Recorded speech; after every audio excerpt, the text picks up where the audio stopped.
here with owner-operator Chris Rowe. He's actually my old boss. Hello, Chris. That's probably a long stretch saying boss, don't, but anyway. Yeah, I drove one of his trucks for a little while. This is his big Kenworth. He's loaded with steel, heading to Melbourne. Chris is going to talk to us a little bit about what life's like as an Australian I'll trucker. get into trucking. Yeah, it was a family business. My dad started off in the industry when he came home from World War II. We had 1,000 days in the Australian Transport Corps in New Guinea during World War II. Just think of that for a start, 1,000 days out of your life in New Guinea. Come home and naturally people, when they'd learn a skill in the armed forces, tended to put it to use when they come home. Right. People who learned to fly flew aeroplanes. Dad learned to drive trucks in the army and come home and started his own transport business. In a small regional country town where we came from, Geraldry. Started off the business and then the business sort of grew as the industry itself grew. I sort of can well remember a period where the industry had a burden that we used to carry called road taxes, and it was a cost per mile in them days, as we were measured things in Australia in those days, cost per mile, and the margins were so fine that people often couldn't pay it, and there were loopholes where you could get around it. So my father often finished up being jailed for not being able to pay the road tax, which, when you think about it, like as compensation for his 1,000 days in New Guinea, was probably pretty ordinary, Pretty you know. bad. But anyway, I got into the industry after I left school. I didn't immediately start in a family business. I had 12 months in Sydney working with a major transport company in Sydney at the time, TNT, learning the ropes a little bit. Right. Then come home and started off with Dad, and we had a Volvo, F86 Volvo. In them days we moved into 1418 Benzes, which you know a little bit about doing. I do. Bit by bit the business grew, and I finished up taking over, and at one stage we had 3 or 4 trucks with drivers. Then, and that was at a little bit after when you drove that old LTL for me after I had a bit of a mishap. But we've gone on and on. My wife does all, as a small family business, my wife does all the invoicing, all the paperwork, all the accreditation stuff, as well as holding down another job of her own as well. It's typical family type businesses out here.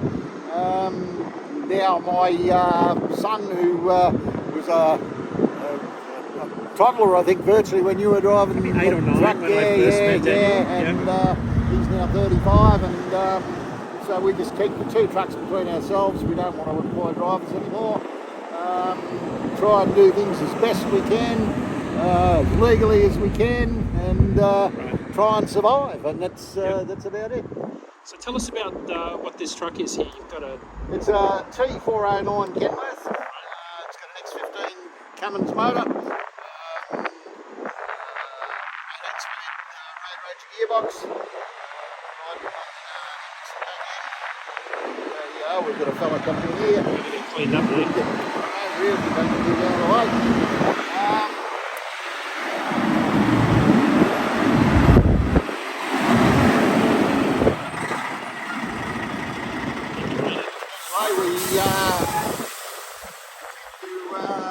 Carry everything. We specialise in flat top or flat bed work, I suppose, as you know, in the States. That's the sort of thing we do. The trailer, this is a load of structural steel, square tubing steel. It has to be weatherproof, so we cover it with a canvas tarp.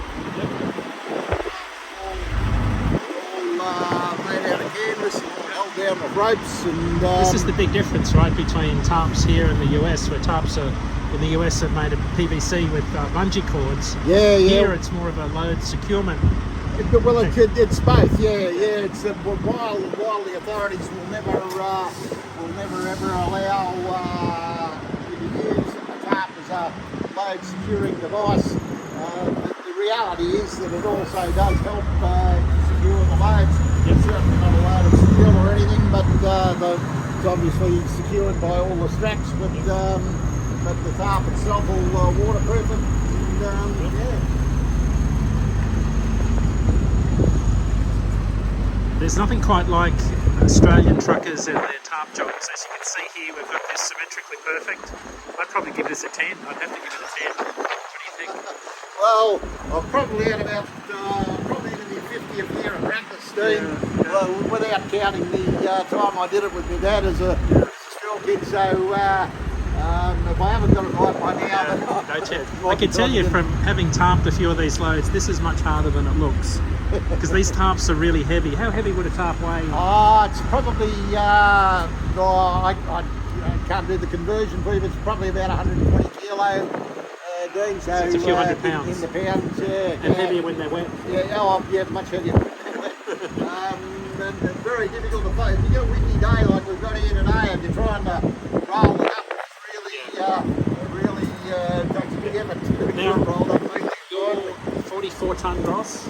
44-ton gross, yeah, which will give the payload on this load of about 25.7 tonne. 25.7 tonne. Yeah, that's so quite the payload. I'll do the conversion online, but yeah.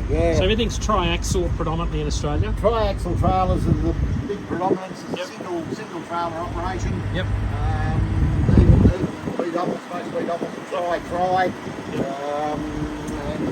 And even the road trains nowadays are used to try axle dollies. Yeah, I see that. Yeah. Now, tell us, we don't have gates in Australia as much. We have Conestoga wagons where they can put sides up, but what do you use the gates for? Yeah, look, the gates are not often used, actually, as you can see. They're more of an ornament than getting used, but same old story, that to be prepared for any load.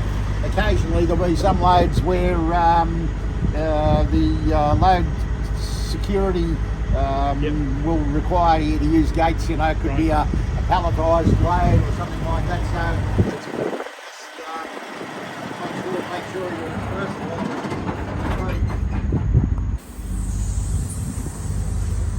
On the road to the Holy Grail.